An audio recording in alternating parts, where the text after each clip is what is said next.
All right, good evening, ladies and gentlemen, and welcome to Howard University Center for HBCU Research, Leadership, and Policies Research Network Conference. My name is Isaiah Lucas, and I have the distinct privilege and honor of serving as a graduate assistant for the HBCU Center. I'm a third-year PhD student in the Higher Education Student Affairs Program, and also have the privilege of serving as a Director of Student Life at Richard Bland College of William and Mary. And I'm here today to engage in some very, very meaningful, exciting dialogue with some of the cream of the crop of student leaders across the HBCU ecosystem. For a conversation today titled "The Yard Speaks: Student Leaders Shaping HBCU Futures." And on behalf of the HBCU Center staff, I just want to say thank you to all of our undergraduate student leaders for being a part of today's dialogue. We thought it would be very, very important and also timely to hear the yard speak, essentially to hear the voices and the perspectives and the experiences of student leaders who walk this walk every day, who experience the HBCU system every day, and at the same time advocate for their peers to change and transform the HBCU experience. And so thank you all for joining us. To all of our attendees across the country, thank you for being here. We're going to start off today by allowing each of our student leaders to introduce themselves with their name, majors, the position they have, any organizations they want to shout out. And from there, we will begin our panel conversation. So we're going to start today with Mr. Yusuf. Thank you, Isaiah, and thank you to the HBCU Center for having us. My name is Yusuf Omir. I'm a graduating senior in political science and mass communications double major, hailing from Baltimore City, Maryland, and I humbly serve as the 51st Student Government Association president at Virginia State University. I just happen to be in this conversation with my dear brother, Isaiah Lucas of the Alpha Phi Alpha Trinity Incorporated. Shout out to the good brothers always. Always and forever. Now we're going to hear from Ms. Lauren May. Thank you again for having me. I'm so excited to be here along with my colleagues. Well, greetings. I am Lauren Nicole May. I'm a fourth-year mathematics education scholar hailing from Pensacola, Florida, attending the #1 public HBCU in the country, Florida Agricultural and Mechanical University, where I serve as a student body president and university trustee. And I'm also a spring 2024 initiate of the original Beta Alpha chapter of Alpha Kappa Alpha Sorority Incorporated. And I'm just really excited to be here today. Thank you, Lauren. Now we're going to hear from Mr. Howard Yu. Good afternoon, everyone. My name is Gregory Allen. I'm a senior supply chain management major, originally from Stockton, California, and I'm serving as the 48th Mr. Howard University, as well as the 21st Mr. HBCU. And I'll give a shout out to my brothers of Kappa Alpha Psi Fraternity Incorporated. Yo to the good noobs. And last but not least, Ms. Kylie Rice. Good afternoon, everyone. I am Kylie Rice, a graduating senior, honors political science student with a minor in journalism and mass communication, and I serve as the student body president for the #1 HBCU, North Carolina Agricultural and Technical State University, and I'm also a Spring 22 initiate into the Alpha Phi chapter of Alpha Kappa Alpha Sorority Incorporated. Well, we got all the love on the call, all the D9 unity and all of those things. And so definitely feeling the love and ready to engage in some meaningful conversation with you all. And so we're going to be centering our conversation today to our audience around four topics that will guide our conversation. #1 is the power of HBCUs. I believe that everyone gathered on this virtual conference believes in the power of HBCUs. And we're going to hear directly from our undergraduate student leaders on how they envision that, as well as the impact, the needs. We know that our institutions have been historically and systemically underfunded due to a whole host of reasons. And so how do we amplify the needs of our institutions in a way that's not deficit framing, but positions the needs of our students as it relates to improving their campus experience. And last but not least, we'll talk about the future of HBCUs through the lens of our undergraduate student leaders. And so we're going to get started today with one question. And of course, we're in conversation, we're in community together. This is the living room. And so we don't need the hand raise or any of those things.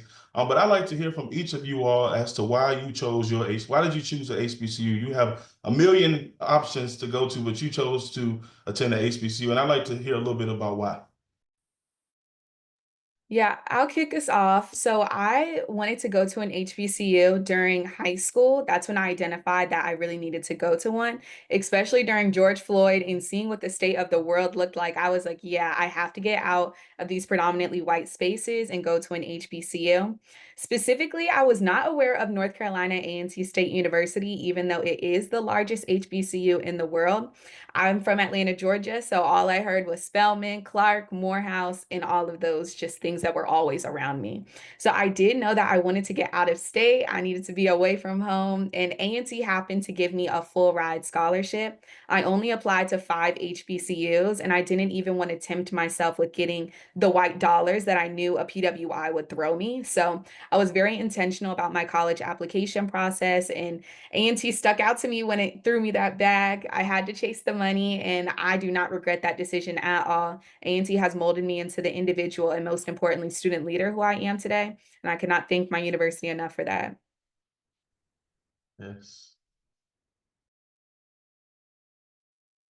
I could follow up. I would say my route to coming to Howard is a little unorthodox. I honestly feel like this is ultimately just the path that God chose for me because originally I actually just wanted to apply to the school that my cousin went to. He went to a PWI, University of Nevada, Reno, right? And my older cousin, this was the closest thing that I had to a big brother in my life, being the oldest of four. So I was ready to just follow in his footsteps and whatnot. But he was also the same one who was preaching to me, start looking at schools when I was like junior, senior in college and stuff like that, was telling me about HBCUs. And he was actually having me research HBCUs and was having me being very intentional about, looking up different like, tuition rates or, schools I may be interested in and whatnot. And then I ended up having a friend from back home who also wanted to, a couple friends that wanted to go to different HBCUs, and they had convinced me to, apply to the respective ones that they were going. So I ended up applying to Clark, Howard,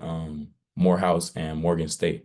And, I had gotten into all of those, but Howard was the only one that I had actually went and visited. And just even all that was like extreme divine timing because, I was able to, it was during COVID, right? And, so a whole bunch of people I had met on that trip that were getting ready to go to Howard as well, and made all of my best friends on that trip actually too. And I'm still locked in with those people to this day, so I feel like I wanted to take a step outside of my comfort zone, throw myself in the deep end, really put myself out there and try and grow in each and every way that I can. And Howard's allowed me to do that and more.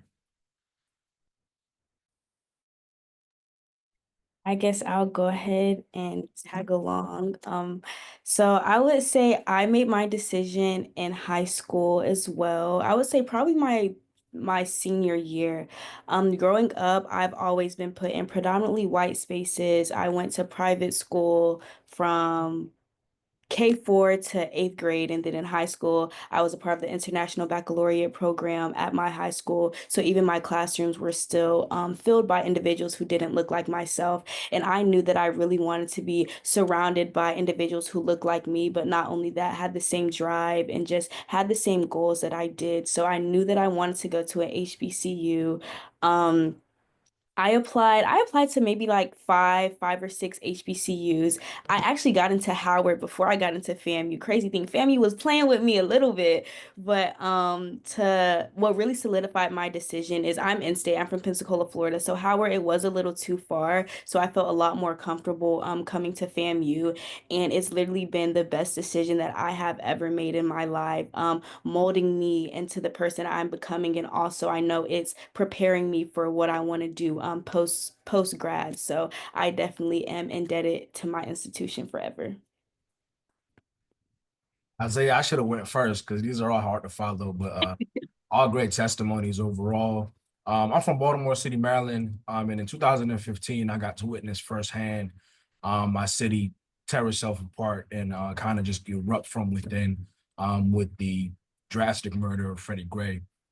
So from 2015, I knew that one, the leaders that came to my community to help us, one, rebuild, educate us, and help us understand what police brutality meant and what kind of effect it has on our community.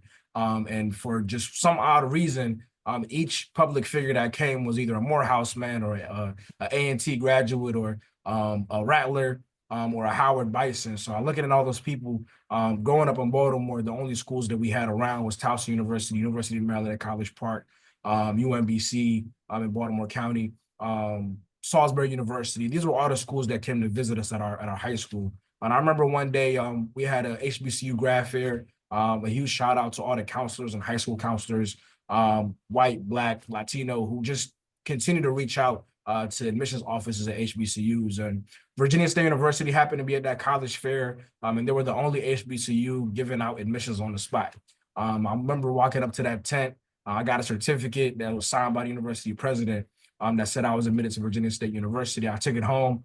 My dad was like, "You're going to college?" I said, "Not only that, I'm going to Virginia State University," and the rest was history.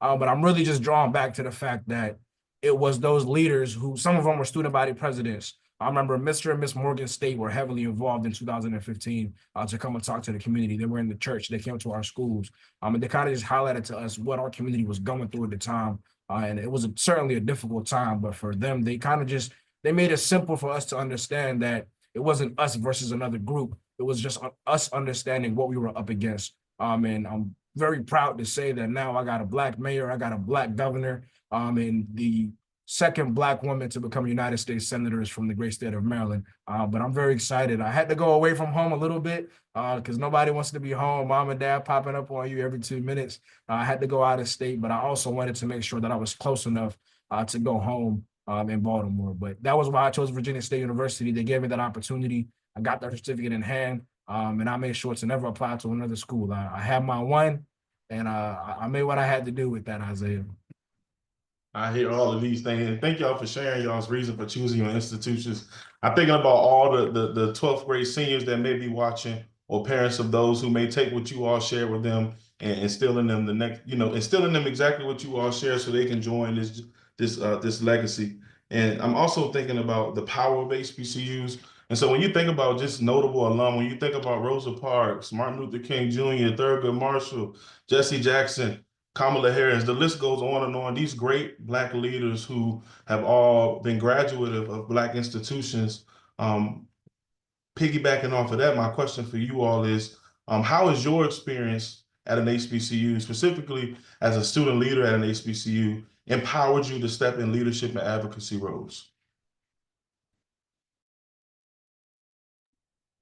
I feel like a lot of times this advocacy and leadership is even before college, and we don't even realize it when, especially, I know, Lauren, you could probably relate, but when we're in those PWI spaces and we're arguing about being the only Black person in the room, and we don't even realize at the time that that's what advocacy looks like on a day-to-day basis. So I do think it's even before college, it's even before the HBCU. It's just being a Black person in America. You have to learn how to speak up for yourself. You have to learn what things are worth fighting for and why your voice is so important, why is voting important, why is getting involved in local politics important, the whole nine. So even though an HBCU shapes you, I do believe it's just a characteristic of being Black in America. But I think one thing that pushes us to the next level is seeing the trailblazers who came before us, the change makers, the legacy that we have to follow. Because when you're a freshman at an HBCU, they tell you, you have big shoes to fill. You have to have a higher standard of yourself, of excellence, what it looks like. And I think that really pushes us to be the individuals and leaders.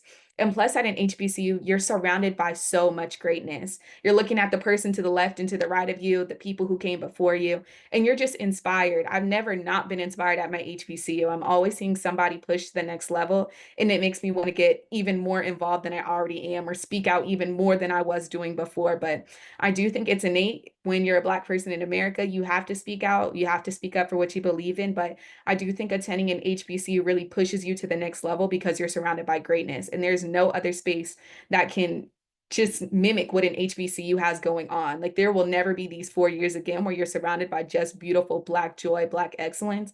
And I do think that's what's breeding us into who we are today. Callie, I gotta quote you because you had a bar for sure. And what I got from your whole statement was that my presence is advocacy. And I think that's so timely, that's so powerful. When you think about just walking into the room and not saying the word, but just the color of your skin automatically positions you as an activist, as an advocate, et cetera. So thank you for putting that in the atmosphere and in the space. Yusuf, I see you wanted to speak too. No, absolutely. And I think Kylie also just hit the nail in the head. I remember in my orientation, our university president, Dr. McCall Abdullah, who's also a Howard University alum, the youngest African American to receive a PhD in civil engineering. Huge shout out to him. But he told us at our orientation that a lot of us are coming as members of the NAACP local chapters, student council presidents, and the only one that we knew. But at that orientation, he was telling us that we're all student athletes. A lot of y'all have been, team captains. A lot of y'all have been, Little Miss America or Miss Teen. But now that we were in that room, he was just like, now it's your time to lead amongst a group of leaders. And he told us a story about how at the height of the civil rights movement, Martin Luther King was 21 years old. The Honorable John Lewis, God rest his soul, was 15 years old at the height of the civil rights movement. And these were pillars to not only uplift our community, but engaging us and educating us. So advocacy at HBCUs is literally, it's painted on the halls. It's the bricks that are laid down on the road that we walk on every single day. And it's in the grass that we never touch. It's stuff that's kind of is given to you. On day one, we're learning that, hey, a lot of our campuses have been stops in the Underground Railroad. There's bricks on a lot of our campuses and that literally read, here stood Dr. Martin Luther King Jr. to address a group of students, or this room was visited by Malcolm X when this organization invited him here to speak to the students. So advocacy at HBCUs is literally like, it's in the fabric, it's in our dynamic, it's how we treat each other, how we call each other kings and queen, how we honor our royal courts and our Mr. and Mrs. Like it's given to us, and not only just to have in our 4 or 5, 6, 7 years at our HBCUs, but it's given to us so we can take it as we walk that stage, and wherever we end up in the community, we now become an extension of that advocacy, and that work continues. No, definitely. Like I don't even know if I can go after those two. That was amazing. But to expound upon that, I think it's also very foundational, like Kylie was saying, like our parents instilling in us, like you are great, like you can do this, putting us into these spaces to stand out, to advocate. So yeah, that's just a little one too I wanted to add because they took it all, but yeah. No, yeah, I share the same sentiments as Lauren. That Yusuf and Kylie definitely took the cake with everything that they had mentioned. I feel like yeah, it doesn't get any better than that. So I don't even want to try and add on to that. It's okay. They dropped their bars or whatever. So we're gonna move forward on that one. And I did want to talk about something that one of you all alluded to, but there's this big push, and especially my heart goes out to those in Florida, where we're seeing folks rewrite Black history, take Black history out of curriculum. I seen the other day that that the African American Museum is going through some funding cuts, and I seen that the undergrad railroad story is seeking to be retold in a way that paints specific people in a better light. And so when you hear all of these things happening, my question to you all is, how do HBCUs preserve Blackness? Um, and I know that's a broad question, but how, when with everything going along with the anti-DEI movement, again, taking Black history out of schools, how do HBCUs preserve Blackness? I definitely would love to tackle this question. I think HBCUs preserve Blackness in the best way possible, and that's by keeping tradition and following in the footsteps of those that have come after us. It's the little things, that are, common at all HBCUs. You got homecoming, you got Spring Fest, homecoming really being the epitome of that, not something just for the undergraduate students to come and celebrate, but even the students that were here 10, 20, 30 years ago, are able to come back and, just rejoice at their alma mater with one another and people that they may have gone to school with, and also just see how far the university has come as well, how it's grown from what it used to be. And also, too, the importance of HBCUs is something that we find there that you won't find at a predominantly white institution, or even in regular curriculum in high school, middle school, elementary school, whatever the case may be, is them actually teaching Black history. You have African American literature courses, just African American history, African history, whatever the case may be. It'll show you all the different faces of our culture and what our people have been through and how far they've come and how many obstacles we've overcame that they don't even want to talk about. I'm so glad you brought that up because I think Gregory, Howard University is certainly doing a great job with preserving Blackness. Our new president actually was a faculty member in African American Africana Studies, and there's now just been an opening of a new department on campus called Diasporic Engagement. And so, how do we as African Americans go back and reclaim what our past has to teach us, trace back our African roots, learn more about what it means to be Black, Pan-African, and all of those things. And so I think certainly Howard is doing a great job and could be a framework for other institutions in terms of preserving Blackness, is expanding those things in the curriculum, as Gregory pointed out. Yusuf, do you want to hit on this? Absolutely. I just wanted to hit on one quick point. I think one thing that we have to tip our hat to at every HBCU is the dynamic faculty that we bring to our institutions.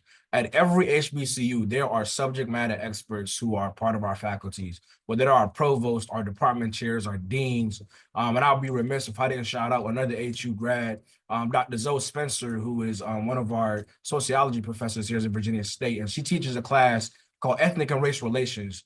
And one thing she tells us, in the first day of class, she says, look, if I go and teach this stuff outside of this university premises, I will get arrested in today's time, right? Because she's teaching us, where do we come from? What is the Kush Empire? What is the city of Kemet? Where did humanity start? And teaching us what it means to be African American, because while they're out here trying to delete the history that they created for us, there are thousands of years of history that we have before we were kidnapped and abducted to come to the United States and to America.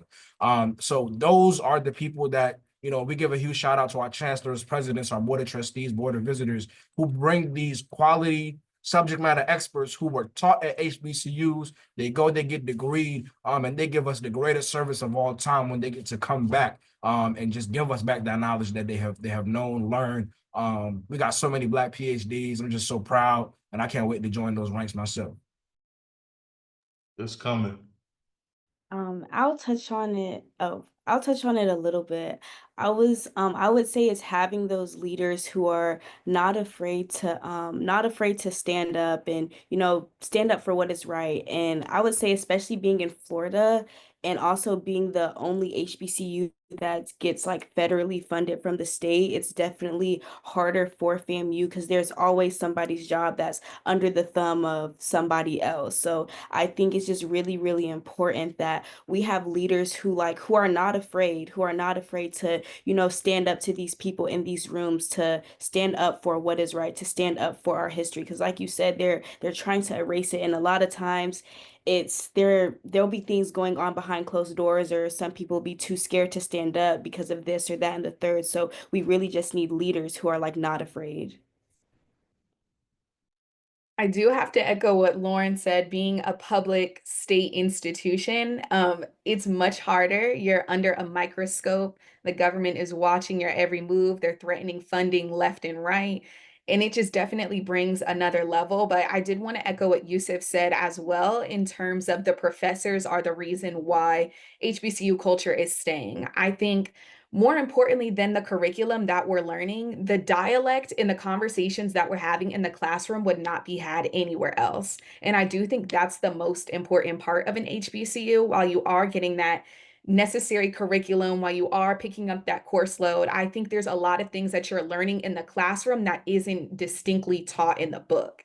And I do think that's what shapes an HBCU apart from anyone else. And I think that's what makes us too, just different leaders, and the way that we think, the way that we talk, the way that we write, the way that we act.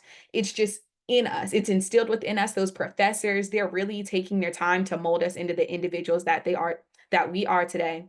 And they're not just relying on the book. They're not just teaching us the coursework because they have to. They're really trying to make sure that we know what's going on and that they're not rewriting our history so we know what we need to be fighting for. I'm just amazed to see so many young leaders. Not that I'm not young, but I'm the older part of young. But so many young leaders, standing up and advocating for what's right.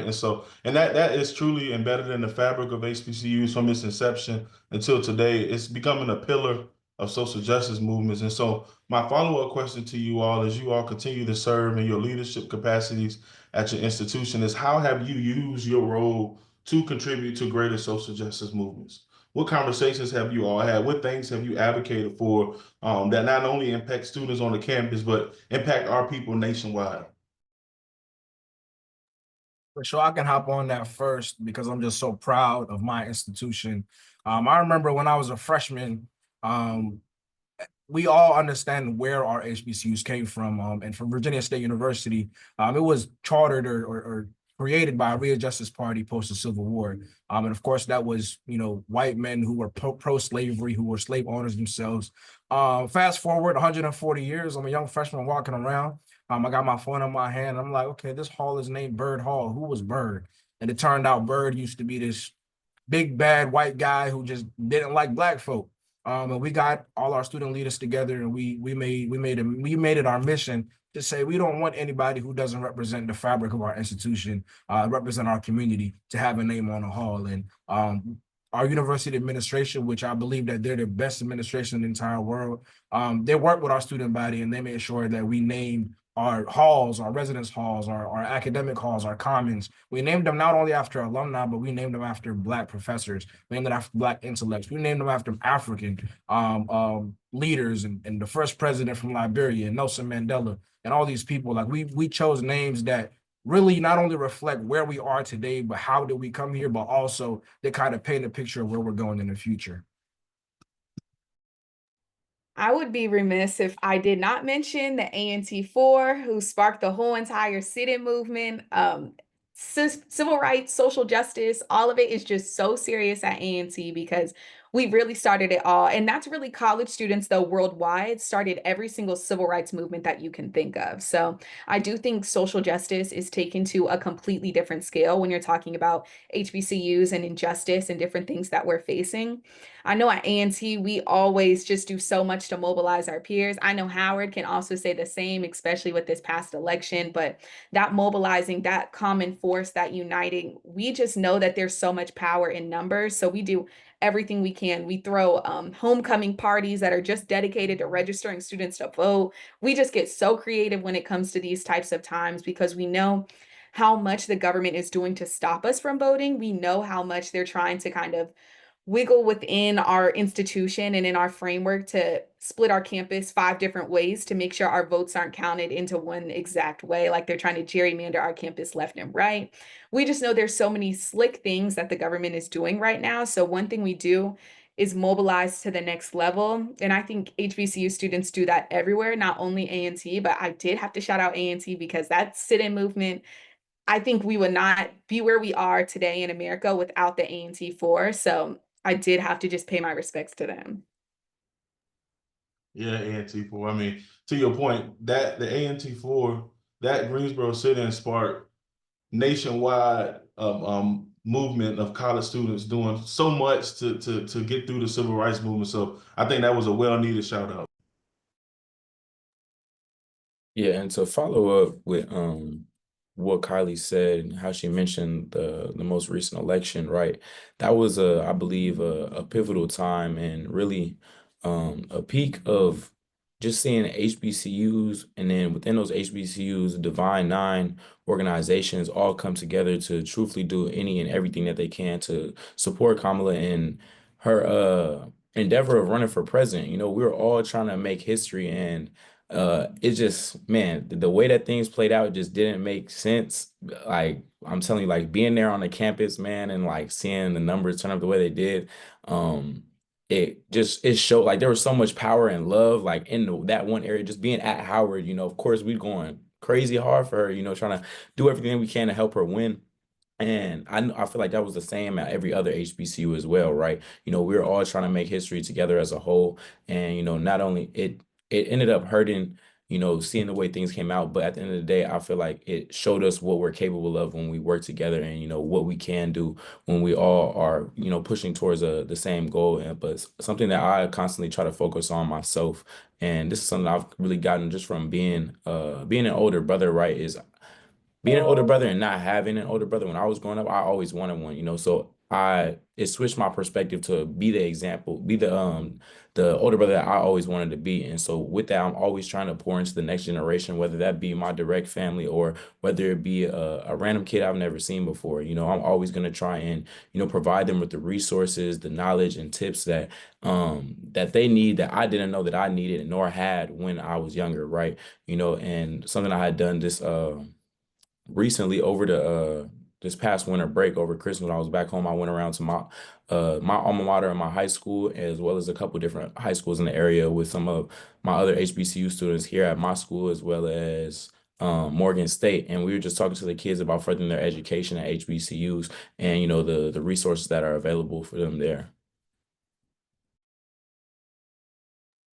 No, definitely. Just to really echo what everybody said, just the power that we have when we all have one common goal, like mobilizing. I will say, like, fall semester at FAMU, we have like over 300 clubs and organizations, and we have a lot. We have like FAMU College Democrats, NAACP, a lot of organizations around like mobilizing and getting people registered to vote. And the way that we were able to come together, I would say my favorite thing that we were able to do, we had a watch party for, I think it was the debate, one of our biggest like auditoriums. It was full to the rim, like standing room only. And it was just amazing. Like we can really, really all come together. And to piggyback off the Greek unity and the Divine Nine organizations, to see all of us to come together. Because sometimes it'd be the little fake beef on the campuses, who's better, who's whatever. But like just seeing us all come together, and we had a strolls to the polls event, and just really the unity is really just beautiful. Well, I appreciate you all helping us, you center the impact of HBCUs. And certainly, I think all the remarks you all have made really drive home the fact that these institutions really impact the lives of every single student that attends that campus. And so I think to all of our listeners watching and those who will watch the recording, I think it's very, very important that we take heed to what these student leaders are saying, because these are the types of things that drive policy changes, that drive institutional changes, that change laws and all types of things that increase funding. And so I hope that folks are taking heed to this. And that transitions very nicely into our next segment, which is talking about the needs of HBCUs. I want to do something a little bit differently. I want to talk specifically to Yusuf and Kylie for this first question. And so Kylie, I'll start with you. What resources or opportunities do you wish were more accessible to HBCU students? And Yusuf, I'm going to ask you the same question after she finishes. Resources and opportunities. I'm going to say funding is A&T's biggest problem ever. We're a state school. We're going up against schools like NC State, UNC Chapel Hill, schools that bringing in millions and billions of dollars, and A&T is owed so much money. So I think the biggest thing that we could use is definitely additional funding, better infrastructure. Our professors are having to teach in hot classrooms that have broken desks where projectors don't work. It's just unheard of. And we're just seeing what it looks like when you're looking at those white schools that have that white money, that the grandparents own the library. That was, we're looking at the difference of what funding and government funding specifically looks like. And I think that is what the biggest problem is. There's just so many different levels of policy that are going into this: tuition, fees, especially being a state school, knowing that the government controls all of those different things. And we're charging students $20,000, whatever it may be. NC State's charging 65. And not saying that that's the solution to getting better quality or better infrastructure of things, but what the problem is the funding. Our funding models compared to these white schools, when we're bringing the best engineers, we graduate the most Black engineers in the whole world out of all the other HBCUs and all the other PWIs too.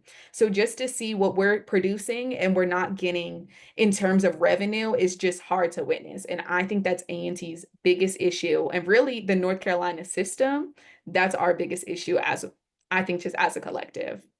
I'm so glad to hear you share that, because we have these conversations quite often in the HBCU Center at Howard. And number one, there's this notion that HBCUs do a lot with a little. And while that's beautiful and while that has impacted people, is that sustainable? Should we continue to expect institutions that graduate the most Black engineers, lawyers, teachers, doctors? Should we continue to say that since they're doing it with the little bit we give them, the little bit is okay, right? And one of the conversations that Dr. Carter and I have had multiple times, who's our center director, is that underfunding is not on accident.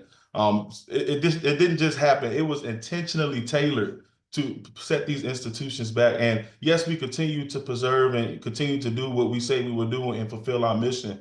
But at some point, enough is enough. And so, Yusuf, I'd like to hear from you about your perspective to that same question. Man, I think Kylie one needs to run for president of the United States. I think she has 4 votes on this call right now. 4 electoral college votes, huh? Right. But no, I think she also hit the nail in the head again. A report came out in 2023. Virginia State University is a land grant institution, just like North Carolina A&T and FAMU as well. And as a land grant institution, we're only one of 2 in the Commonwealth of Virginia, and our sister land grant school is Virginia Tech. You can search up what the endowment is for Virginia Tech. You can search how much money that the Virginia House of Delegates gives to Virginia Tech every single year, which is a land grant that was founded a year after Virginia State University. But in 2023, a report came out that in the past decade, Virginia State University alone was purposefully underfunded $275 million. $275 million. And I just imagine what we can do. $275 million to me automatically is like 10,000 Black kids are going to come to school for free. How many we can impact. So I feel like that's one of the resources that we need. It's not just the funding, but we have to understand where this funding goes. This funding goes to a first-generation college student who's going to come in here, get a quality education, and leave and literally save his or her family, right?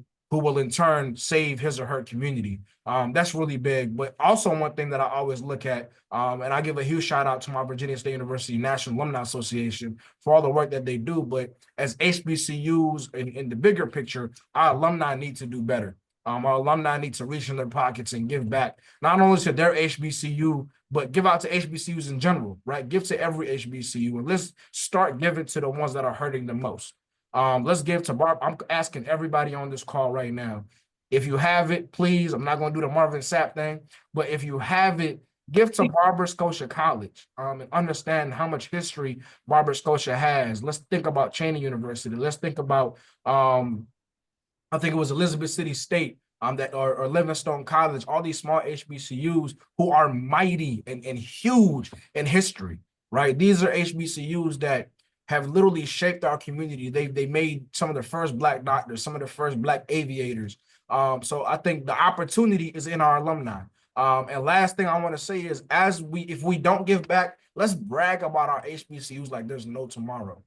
Because I firmly believe it in my heart. Every Black boy and girl needs to go to an HBCU, right? It's not because we got the best homecomings. It's not because of Greek life. It's not because we turn up or we party hard or we stay up late. It's simply because they didn't want us at the University of Maryland College Park. There's court cases that we had to sue people to get into these institutions, and that's why our HBCUs were created, literally for us, by us. So we should never say, oh, in a Black community, it should never be laughed upon that somebody's going to a HBCU, whether small or big, right? We need to be uplifting students at high schools and middle schools to say, hey, go to a HBCU, because while you're going there, you're going to be celebrated. And the message I'm going to have is go where you're celebrated every single time. Listen, mic drop moments for real. Y'all need to make sure y'all go and quote yourselves. And I think you brought up a good point. These smaller HBCUs that are struggling to keep their doors open. And I think one of the things that hit close to home that I heard a scholar say a few months ago is that HBCUs, they all get this designation. All these institutions get this designation of HBCU because of the time they were built. Meaning you cannot build an HBCU in 2025. So meaning what we have is what we got. And what we lose, we close the door on. And so it's so important, to your point about alumni giving, that there's policy changes, that our state lawmakers invest in these institutions. And so my follow-up question, and then we'll turn it over to the audience for questions, is for Lauren and Gregory. If you could talk about, what does the future of HBCUs look like to you? And what role do you see student leaders in shaping it? Wait, can you repeat it one more time? Yeah. I'm so sorry. What does the future, of HBCUs look like to you? And how do you see student leaders shaping the future of HBCUs? I would say the future of HBCUs is what it is now, innovative, the forefront of change, positive change. And these leaders that are yeah, the leaders that are in these HBCUs, like us, that are going out into the world, like we are the future. We are the future president. We are the future vice president. We are the future speakers of the House. We are the future of everything. And even a great example, past SGA president at FAMU, he's a state representative now. We had FAMU Day at the Capitol yesterday, and it's like we're lobbying to us, you know? So we have to just continue to make these strides and always be resilient and always have like the future at the forefront of our mind and knowing that we are the change and we are the future. To follow up to Lauren, right? I feel like the future of HBCUs honestly is going to continue skyrocketing the way it already has in the past 5 years. I can't speak too much to really anytime before that in regards to like 10, 15, 20 years ago, and how much like just students applying to HBCUs has increased, because I wasn't necessarily on the West Coast. I'm from California, right? So there isn't a lot of HBCUs over there. I didn't have a lot of people that were around me talking about going to HBCUs. That's why I'm so big on it myself now, because I think it's very important to know. But I feel like since I've gone to Howard now, I don't know if it's maybe just like a recency bias thing, or it's just because now I'm in the bubble of HBCUs, but I just feel like HBCUs have been catching crazy traction, especially with social media, right? And all the things that they see on TikTok, Instagram, all things that they see this culture, that often hasn't always gotten the spotlight that it deserves, right? Such as at other institutions, larger institutions, right, with more funding. But people are starting to catch wind of this, and I feel like it's going to lead to more funding to our schools, and what to touch on what Yusuf was talking about, specifically from alumni too. I feel like the day and age that we're in with social media being as big as it is, and our generation coming to these HBCUs and being as disruptive as we are, I feel like as we continue, they're going to be more tight-knit relationships between alumni and current undergraduate students. And as we all begin to matriculate into our respective professions, we're going to be able to easily reach back to students that are at our universities now, or students even reach us and wherever we're at, and ultimately just bring better opportunities, whether it be professional opportunities or even social opportunities, like getting bigger artists for homecoming or spring fest events and things like that, or just getting more larger Fortune 500 companies to come and give out jobs to students and things of that nature. I feel like it's going to be a big boiling pot for really just Black excellence to continue to grow and spread to areas that it's not already. And as regards what was the second part of the question? You said how are student leaders shaping that? I feel like I ultimately kind of touched on it. I feel like with social media being where it's at, we'll be able to communicate easier and keep things more tight knit, and just have more opportunities for students, and sooner as well. Because I feel like sometimes people may not get hip to things until they're reaching, their exit of their undergraduate careers and things like that. But just to make sure we're all up to speed as soon as we touch down on campus, and are able to take advantage of every opportunity there is available. Really, I agree. Isaiah, before you even start, I really want to say that the future of HBCUs is on this call as well.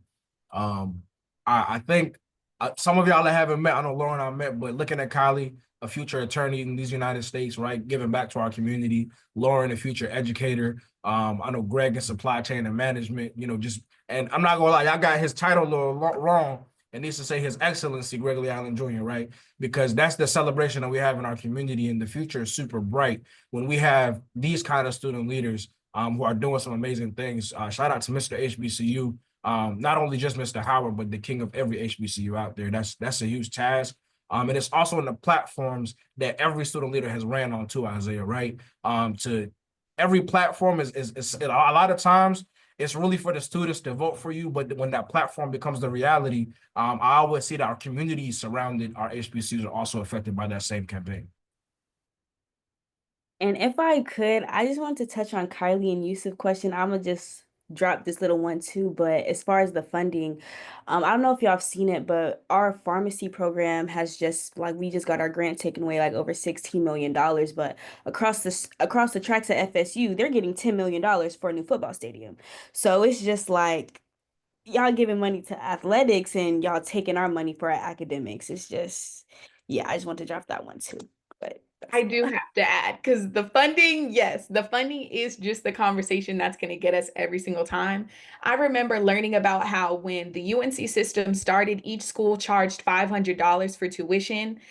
Now look at those numbers. Like A&T, we are the lowest charging institution. And while we do prioritize accessibility and make sure African American students are able to afford college and come to college, what needs to happen though on the back end is the government needs to be more involved in that scholarship process, in giving the grants, in just prioritizing the student body and understanding the fact that even though we do produce just engineers and we produce a lot of these great people who are doing great things in all different types of fields, what they can be is more involved and not just more on the back end, just watching it all go up in the flames. Because if you were to ask a government official, they would want your HBCU to close down, like 100 times out of 10, like they would want that to be closed down. So I do think it also shows the fact that we do not need these people in office anymore. And what Lauren said earlier is it's now at the point where HBCU students need to be running every single office everywhere. And I will forever die on that hill, because the people who are serving us in office are not serving us. They're serving who they want to serve. And I think that is the most intentional thing that has ever happened. So that's my 2 cents.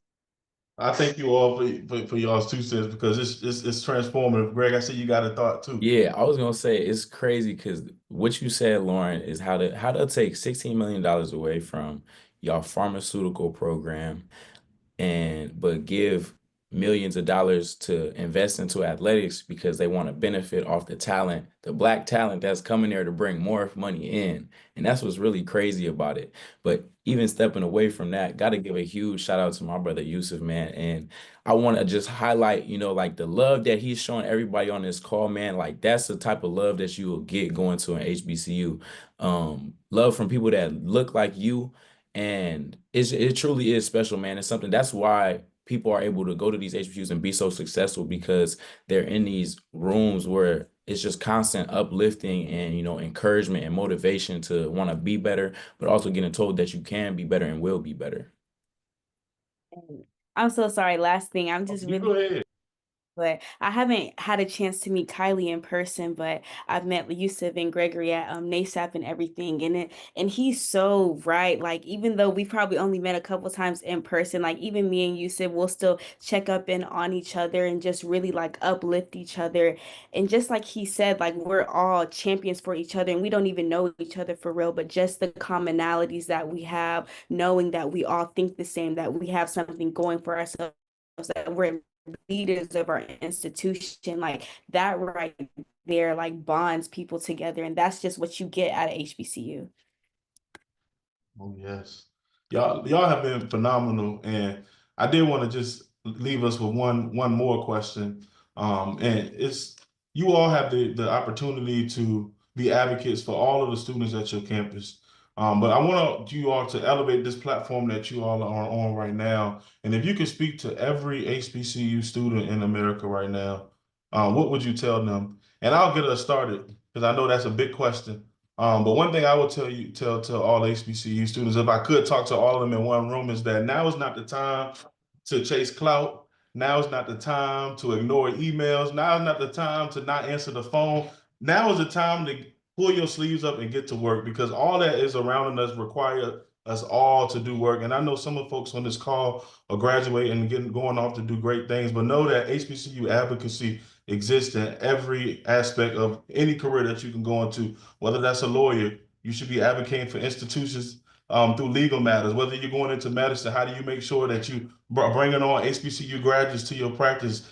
If you're a teacher, how do you make sure that you talk about HBCUs in the classroom with students that are at vulnerable ages? And so no matter what field you go in, you owe it to your institution, you owe it to the culture to make sure that you're rolling up your sleeves right now to advocate for a better future for the folks that come before us. And so I'll get us started with Mr. HBCU, Mr. Howard. If you could talk to every HBCU student right now in America, what would your message be? If I could talk to every HBCU in America, what would my message be? I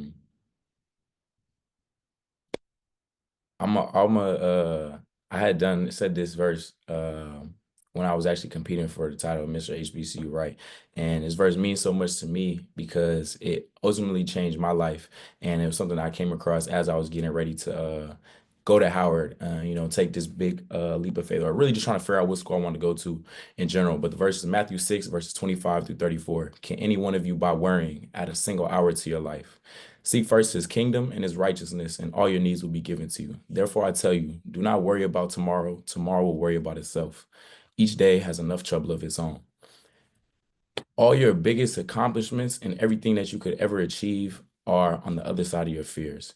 And when you can move through this life and, have faith that what is for you shall not pass you, anything is possible. Anything is possible that you put your mind to. I promise you, like, that has taken me so far and has pushed me to, step outside, outside my comfort zone in more ways than one, whether it be professionally, socially, or academically. So just do everything that you can to be great. I know it can be scary. It's easier said than done a lot of the time, but if you're scared, do it afraid. Every time somebody's out doing something, when I was out doing the things that I've done to get where I am today, I had no idea what I was doing or how I was going to accomplish those things, but it was all about putting one foot in front of the other, taking one day, each step at a time, and controlling what you can control. We can add Pastor Allen to his title too, Yusuf. So it's Mr. HBCU, Mr. Howard, and Pastor Allen. Yusuf, same question to you. My man, all right, cousins, come a little close. Honestly, it's time to lock in. We can't be late to class no more. We can't be missing on assignments. We can't let our grades slip. And I want to remind you of the day that this administration decided to freeze all federal funding and grants. For anybody who's not familiar with the HBCU, at Virginia State University, 88% of our students rely on financial aid to stay in school and to graduate. So that's just number one. Locking in the classroom, understand that above anything, above our organizations, the clubs, above everything, we got to walk that stage and graduate, and understand that they're literally trying to take this away from us. They're trying to close our HBCUs. They're trying to remove our funding that we already don't have. You're always going to hear me. One thing I've always been an advocate of is that we do more with less, and we have continued to do so. We will continue to do more with less, but we can't do anything with nothing. So please lock in, go to that classroom. Don't make no mistake about staying an extra year, because that extra year is not guaranteed. And next year we might not be here. So get out of this undergraduate experience, go get your graduate degree, and then come back and serve in that institution in whatever capacity. We need everybody. We need the people in medicine, the people in engineering. We need the people in human services. We need the people in marketing. We need everybody to ensure that our doors stay open. And last thing is just stay strong. Rely on each other. We're all brothers and sisters. Lean on your brother and sister. I think one thing that we all have in common at the end of the day is that we're one day going to be calling ourselves HBCU alum.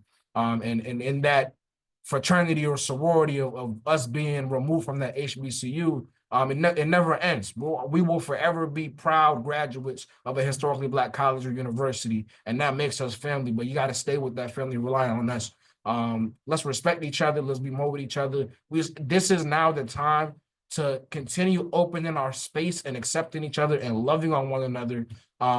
It hurts my heart every time I see a section or a group of students at an HBCU who don't feel a part of our experience and our culture, right? It's time for us to include everybody, because in the fight that we're about to fight, we're going to need everybody in order for us to win. It's always going to be love, but just continue to be blessed, and lastly, lock in. It's time. This is really the time. They've been warning us, but now is really the time for us to come together, put hand in hand, and take on this monster. Absolutely. Lauren? Yes, like I said, I don't even want to go after President right there. He just gave some great words. But I would say honestly that we are walking on the dreams of people who came before us, they wish they could be in our position. So if not you, then who? I don't know who gave me that quote a couple years ago when I was in student government, but if not you, then who? We are in these spaces to make change. So we can't take it lightly. We can't be like, oh, someone else to do that. Oh, that's not for me. I'm just here to do this or here to do that. Like we are the forefront of change. And if we're not going to do it, it's not going to get done. So that's my little snippet that I would give to the HBCU students. I always love your 2 cents, Lauren. And last but certainly not least, Kylie. What I can tell y'all is do not transfer. And if you're transferring from your HBCU, transfer to another HBCU because there are dozens of them. I just cannot see when I can't stand when I see people talk about how their HBCU experience wasn't good and now they're going to this PWI that's down the street. Like, please, if I could talk to every HBCU student in the world, stay at your HBCU or find a better fit of an HBCU for you because there is one out there. It might just not be your original choice, but it won't be the PWI that's right down the road. So everybody needs to go to an HBCU. If you're Black, you should be at an HBCU. I will forever preach that. There's nothing for you at that white university besides them white dollars, and you do not need those white dollars. I promise you. But a little life hack for people who are interested in A&T, apply as an engineer because then you can get in. I heard that sometimes for out-of-state students, that cap is so low that they do not accept out-of-state students and only accept in-state students. However, to get around that, you can apply as an engineer because they don't count our engineering people because that's what we're known for.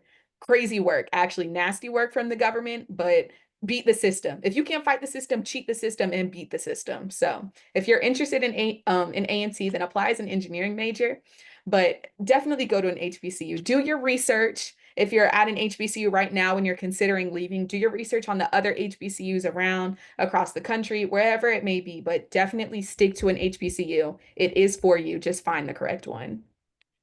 I appreciate you, Kyle. I appreciate all of you all. This session has come to a close, but I hope that the audience who's listening live and who will listen to the recording thoroughly enjoyed this session. I want to say shout out to these amazing student leaders representing some of the top institutions in the world. Thank you for being here and speaking so boldly and powerfully. I love the name of this session, The Yard Speaks, because I believe that this meeting, this conversation, this convening of young minds together today proved that great things happen when the yard speaks. So thank you all for your time. Thank you. Thank you. Okay, they don't want you Thank all you. to leave though. Bless you guys. Thank you. Thank you for having us. Are we good to stop?